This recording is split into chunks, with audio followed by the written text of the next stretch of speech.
ఢిల్లీ విషయంకి వస్తే మొన్న ఏమంటాడు సాక్షాత్ ఇదే ముఖ్యమంత్రి ఈరోజు బాబామర్దులు ఢిల్లీకి పోయినరు, బీజేపీ తోటి ములాఖత్ అవుతా ఉన్నారు, బీఆర్ఎస్ పార్టీని బీజేపీలో తోటి విలీనం చేస్తారు, కవితని రిలీజ్ చేయడానికి కోసం చెప్పేసి ఆరోపణలు చేసింది. దీని మీద మీరు ఏమంటారు?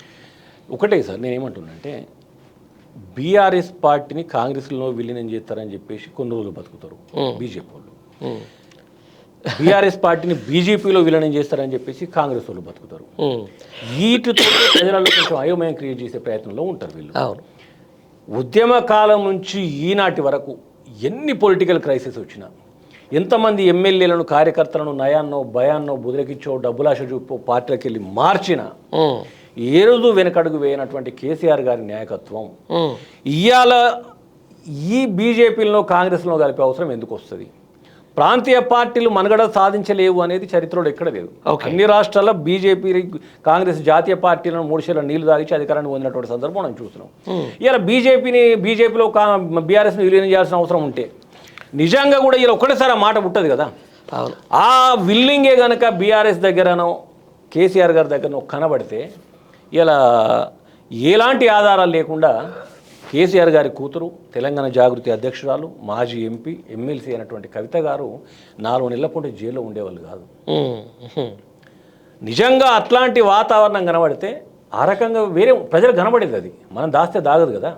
ఇవాళ కవిత బెయిల్ కోసం ఇవాళ ఆల్రెడీ కేజ్రీవాల్కి బెయిల్ వచ్చింది నిన్న, ఇంకోటి జార్ఖండ్ సీఎం బెయిల్ వచ్చి ఆయన కూడా మళ్ళీ ముఖ్యమంత్రి అయ్యిండు.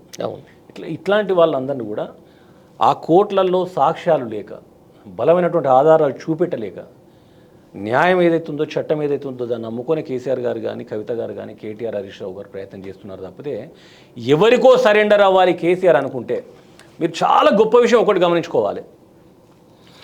ఎన్నో దశాబ్దాల కాలంగా తెలంగాణ ఉద్యమం కొనసాగింది.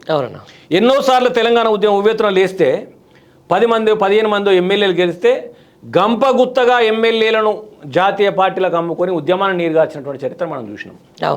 కేసీఆర్ గారు ఏదైతే ఉద్యమ జెండా లేపినాక తర్వాత ఎన్ని ఆశలు చూపెట్టినా, ఎన్ని ఒత్తిడులు పెట్టినా, ఎన్నిసార్లు పొలిటికల్ క్రైసిస్ క్రియేట్ చేసి బీఆర్ఎస్ పార్టీ టీఆర్ఎస్ పార్టీ లేకుండా చేయాలని ప్రయత్నం చేసినా కేసీఆర్ గారు ఎలాంటి లాభాపేక్షకు పోకుండా, ఎలాంటి అధికారం కోసం అర్రులు చాచకుండా నిస్వార్థ సేవకుడిగా సబ్బండ వర్ణాలను ఏకం చేసి తెలంగాణ రాష్ట్రాన్ని సాధించే క్రమంలో ఏ పార్టీకి సరెండర్ కాలే. ఈయనకే లబ్ధి పొందాలి, ఈయనకే వ్యక్తిగత స్వార్థ ప్రయోజనాలు ఉండి అనుకుంటే ఈ రోజు దాకా బీఆర్ఎస్ పార్టీ ఉండకపో, అప్పుడే సరెండర్ అయ్యేటోడు కదా. ఇంతకంటే గొప్ప ఉదాహరణ ఏం కావాలి?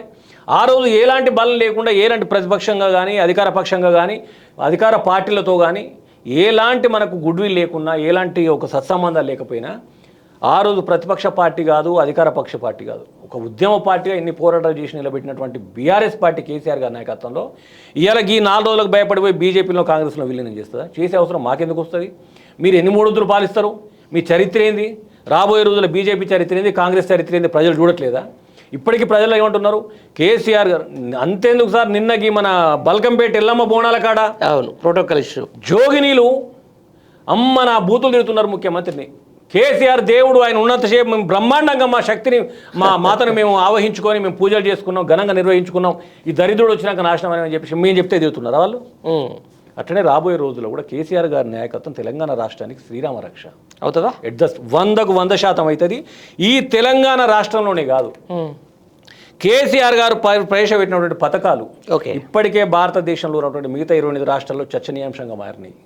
కేసీఆర్ గారు ప్రవేశపెట్టినటువంటి అత్యంత ఆదర్శమైన ఈ పథకాలు వారి చొరవతోటి, వారి చలవతోటి, వారి ఆలోచనతోటి భారతదేశంలో ఉన్నటువంటి రాష్ట్రాల్లో కూడా ఈ పథకాలు ప్రవేశపెట్టే ఒక రోజు వస్తుంది. భారతదేశంలోని ఒక గొప్ప నాయకుడు కేసీఆర్ గారి కీర్తి ప్రతిష్టలు ఉంటాయి తప్ప ఈ తాటాకు చెప్పులకు భయపడి ఏ పార్టీలో విలీనం చేసే అవసరం కానీ అవకాశం కానీ ఎట్టి పరిస్థితుల్లో రాదు. ఎట్లుండబోతుందన్న బీఆర్ఎస్ పార్టీ? 100కు 100% రాబోయే రోజుల్లో బీఆర్ఎస్ పార్టీ పేరుది అన్నట్టు భయపడే పరిస్థితికి ఈ బీజేపీ కాంగ్రెస్ పార్టీలు వస్తే మీరు గమనించుకోండి. అవునా? అది మీ కామారెడ్డికి నుంచి గెలిచిన బీజేపీ ఎమ్మెల్యే ఏమంటాడు, 2028లో ఏది ఏమైనా కూడా బీజేపీ గవర్నమెంట్ ఫామ్ చేస్తారు, లేకపోతే నేను రాజకీయ సన్యాసం పుచ్చుకుంటాను. ఒకటి డౌన్ఫాల్ అనేది స్టార్ట్ అయింది. ఈ చేతగాని కాంగ్రెస్ పార్టీ లేవట్లేదు. గుంజి గుంజి గుంజి గుంజి గుంజి వాళ్ళు మొత్తం పొర్లు దండాలు పెట్టినా టోటల్గా భారతదేశంలో 90 స్థానాలకు చేరింది కాంగ్రెస్ పార్టీ. అవును, ఇంకా ఇది ఒక పీక్ స్టేజ్కి వచ్చేసినట్టు 90 స్థానాలకు చేరింది. బీజేపీ పార్టీ సొంతగా ప్రభుత్వం ఏర్పాటు చేసే అటువంటి సంఖ్యాబలం మధ్యలో ఉండే సెకండ్ గవర్నమెంట్. ఈసారి అది కూడా ప్రతిపక్షాల మీద ఆధారపడే పరిస్థితికి వచ్చింది. ఇప్పుడు కూడా ఖచ్చితంగా బలంగా మా ప్రభుత్వం ఉంటుందని చెప్పే ధైర్యం లేనటువంటి పరిస్థితి బీజేపీకి వచ్చింది. బీజేపీ వల్ల జరుగుతున్న నష్టాలు, కాంగ్రెస్ పార్టీ వల్ల జరుగుతున్న నష్టాలు ఇవన్నీ మన ప్రజలు చూస్తూ ఉన్నారు. 100% ఒక నిస్వార్థ సేవకుడు బీఆర్ఎస్ పార్టీ నాయకత్వం వహిస్తున్నట్టు కేసీఆర్ గారు, వారికి ఎక్కడ కూడా ఎలాంటి ఆడంబరాలకు పోలే. ప్రభుత్వంలో నుంచి దిగిపోయిన తర్వాత సీదా నందినగర్లో ఉన్నటువంటి ఆ 300-400 గజాల ఇంట్లో పోయి అప్పుడెక్క దండం పెట్టుకుని కూర్చున్నాడు అంతే. ఆయన ఒక అతి సామాన్యమైనటువంటి జీవితం. ఈడు నుంచి పోయిండి ఏదైతే తన వ్యవసాయ క్షేత్రంలో ఏదో వ్యవసాయం చేసుకుంటూ, ప్రజలను కలుసుకుంటూ, ప్రజా సమస్యల మీద మాట్లాడుకుంటూ కాలం వెల్లదీస్తూ ఉన్నాడు.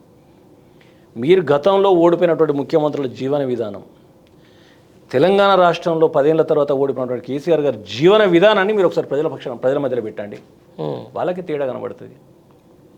ఏ ఆశ లేనటువంటి నాయకుడు కేసీఆర్ గారు. నా రాష్ట్రం బాగుండాలి, నా రాష్ట్ర ప్రజలు బాగుండాలి అని చెప్పేసి నిర్మాణం చేసినటువంటి నాయకుడు కేసీఆర్ గారు. రాబోయే రోజుల్లో బ్రహ్మాండంగా ప్రజల మన్ననలు పొందినటువంటి నాయకుడు కేసీఆర్ గారే. కాబట్టి వారికంటూ ఒక చక్కటి విజన్ ఉంది.